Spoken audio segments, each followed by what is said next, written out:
خو ته باید پوه شې چې هلته نور هم ستا په شان خلک دي. ځینې له سوریه راغلي، ځینې له مکسیکو، ځینې له سومالیا او ځینې له افغانستان نه راغلي. هلته به ته یوازې نه یې، هېڅوک به تا پورې نه خاندي. برعکس استادان ډېر مهربانه وي، هغوی تا سره مرسته کوي، حوصله درکوي او تا هڅوي چې ته ژر زده کړې وکړې. که ته په اوماها ښار کې اوسې نو کولی شې د نږدې کتابتون سره اړیکه ونیسې او یا هم په ښوونځي کې د اولاد د نوملیکنې پر وخت د ایسل کورس پوښتنه وکړې.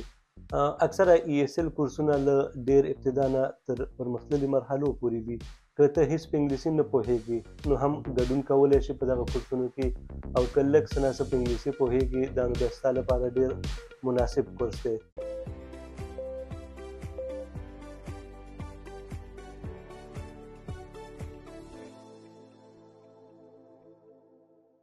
سلامونه، احترامات او نیکې هیلې. سختن تعالی دې وکړي چې ټول روغ جوړ خوشحاله او سوکاله اوسئ. درنو لیدونکو، د معلوماتي ویډیوګانو لړۍ ده او په دغې لړ کې د سره نن بیا په یو مهمه موضوع باندې خبرې کوو.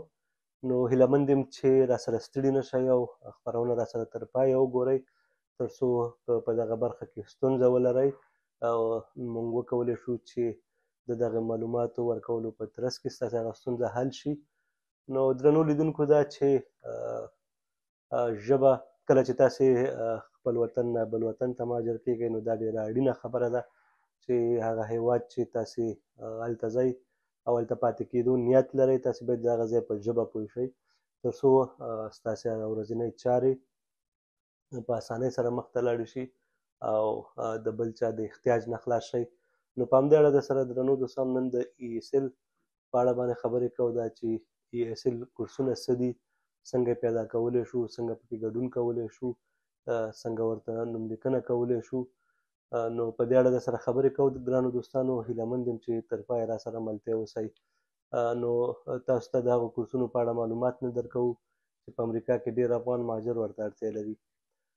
عموما دا کورسونه د انګلیسي ژبې زده کړې لپاره دي.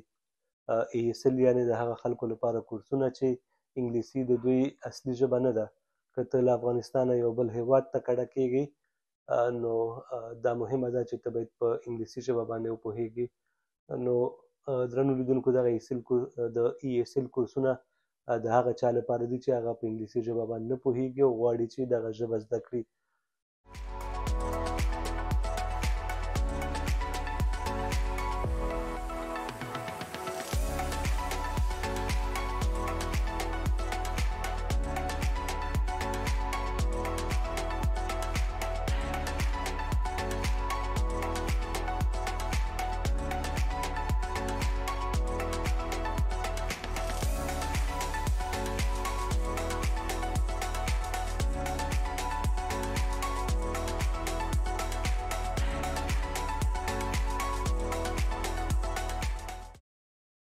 نو درنو لیدونکو، که ووایو چې ولې انګلیسي ژبه زده کول مهم دي، انګلیسي ژبه دلته د هر څه لپاره ډېره اړینه ده. که ته ډاکټر ته ځې، که ماشوم دې ښوونځي ته لیږي، که کار ته ځې یا له دولت نه کومه مرسته غواړې، باید لږ تر لږه ساده انګلیسي باندې وپوهېږې. درنو دوستانو، دا نه یوازې دا چې ستا ژوند اسانه کوي بلکې ستا ماشومان هم ډېر متاثره کېږي او هغوی ته هم د روحیه ورکول کېږي چې هغوی هم په دې برخه کې هڅه وکړي او انګلیسي ژبه زر زده کړي. هغوی ته دا د خوشحالۍ خبره ده چې د هغوی پلار یا مور په انګلیسي ژبه پوهېږي او د هغوی سره مرسته کوي. نو درنو دوستانو، دلته په امریکا کې ډېر ځایونه شته چې د ایسل کورسونه په وړیا ډول ورکوي، لکه د عامه ښوونځیو، دفترونه، کالجونه، عامه کتابتونونه او ځینې نورې خیریه مؤسسې هم دا کورسونه وړاندیز کوي. که ته په اوماها ښار کې اوسې نو کولی شې د نږدې کتابتون سره اړیکه ونیسي او یا هم په ښوونځي کې د اولاد د نوملیکنې پر وخت د ایسل کورس پوښتنه وکړې. ډېر ښوونځي د کورنیو لپاره دا کورسونه وړیا چمتو کوي. درنو دوستانو، که د ایسل کورسونو په ډولونو باندې وغږیږو نو یو ډول کورسونه شته چې د ورځې په اوږدو کې دي. دا اکثره د ښځو لپاره ښه وي چې ماشومان یې ښوونځي ته تللي وي، او بل ډول کورسونه چې دي دا د ماښام لخوا دي.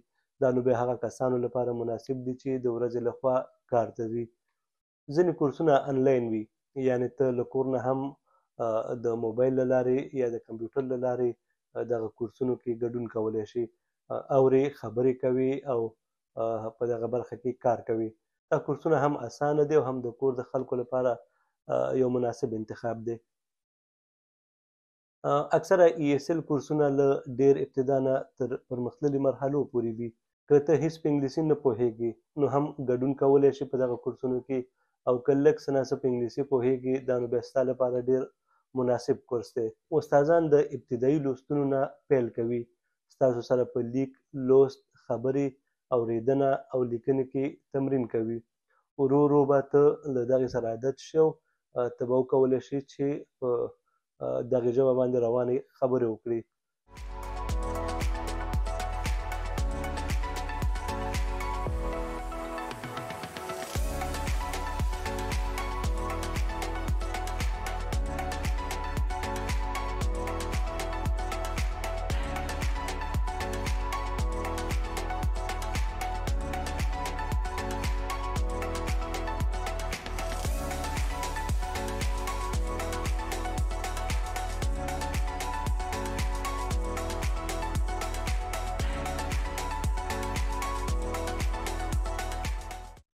هغه کسان چې کورس ته ځي باید تمرین هم وکړي.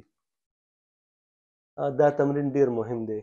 ته کولی شي ماشومانو سره تمرین وکړي، یا د انګلیسي کتابونه ولولي، یا د تلویزیون هغه پروګرامونه وګوري چې ساده انګلیسي لري. همداراز ځینې اپونه هم شته دی چې ته کولی شي د موبایل له لارې تمرین پرې وکړي. د کتابتون او یا هم د ښوونځي استادان کولی شي تاسو ته دغه اپونه وښایي او تاسې په خپل موبایلونو کې انسټال کړئ او ترېنه ګټه واخلئ. دوستانو راځئ په دې سره خبرې کوو چې دغه کورسونه موږ او تاسو ته څه را زده کوي.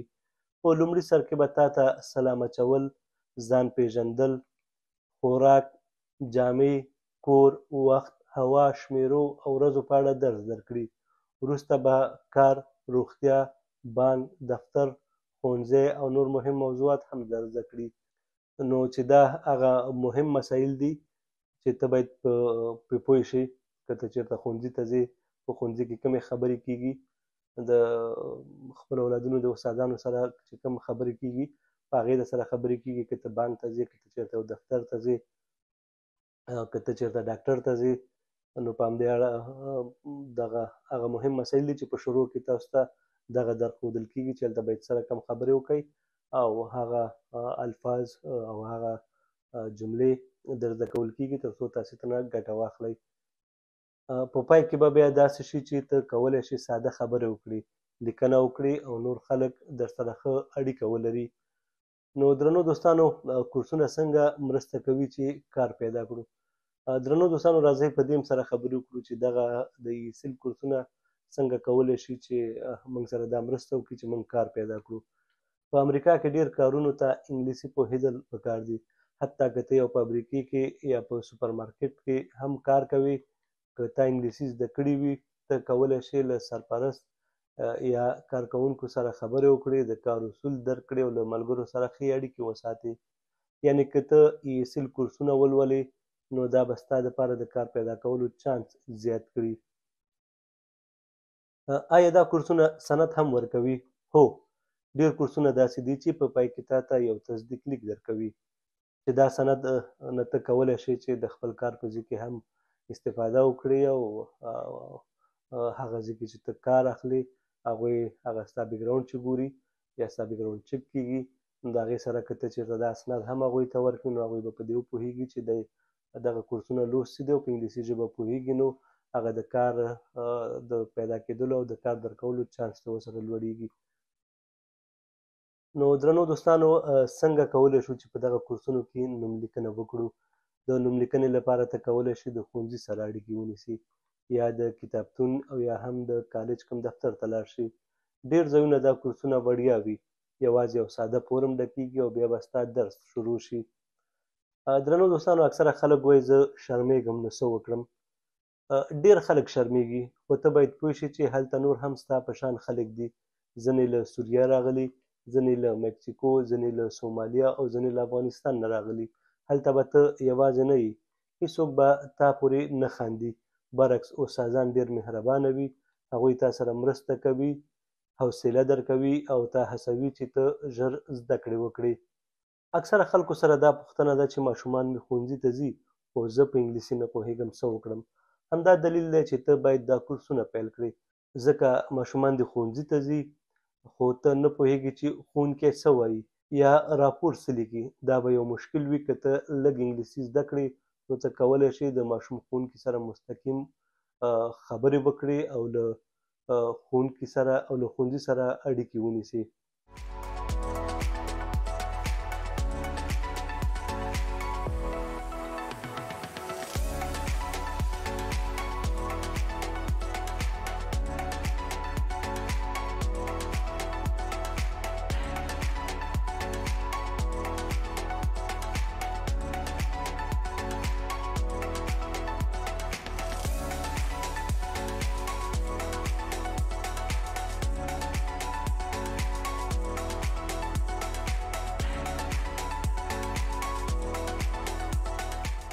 نو ګرانو افغانانو، که تاسو چېرته دلته نوی ژوند پیل کړی اوسئ او غواړئ چې پرمختګ وکړئ نو انګلیسي زده کړئ، ځکه چې دا ډیره ضرور ده. دا کورسونه ستاسو لپاره وړیا دي، اسانه دي او ژوند مو اسانه کولی شي.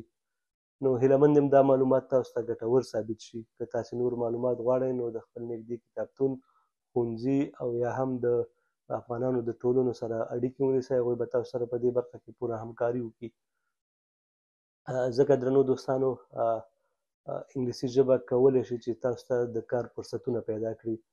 که تاسې په یو ځای کې د یو عادي کارمند په شکل باندې کار کوئ نو که چېرته تاسې په انګلیسي باندې وپوهېږئ تاسې کولی شئ په ډېرې اسانۍ سره په خپل کار کې پرمختګ وکړئ. یعنې هملته په ښه پوزیشنو کې تاسو مقرر شئ او په ښه بستونو کې تاسې کار وکړئ. نو په دې کې هېڅ شرم نشته دی. دا مهمه نه ده چې ستاسې عمر څومره دی. نو همدا نن ورځ ده، باید تاسې ثبت نام وکړئ او شروع یې کړئ، ځکه چې ایسل کورسونه چې دي دا د همدغې خلکو لپاره دي چې هغه هېڅ په انګلیسي نه پوهېږي او یا هم په انګلیسي پوهېږي خو لږ څه ناڅه.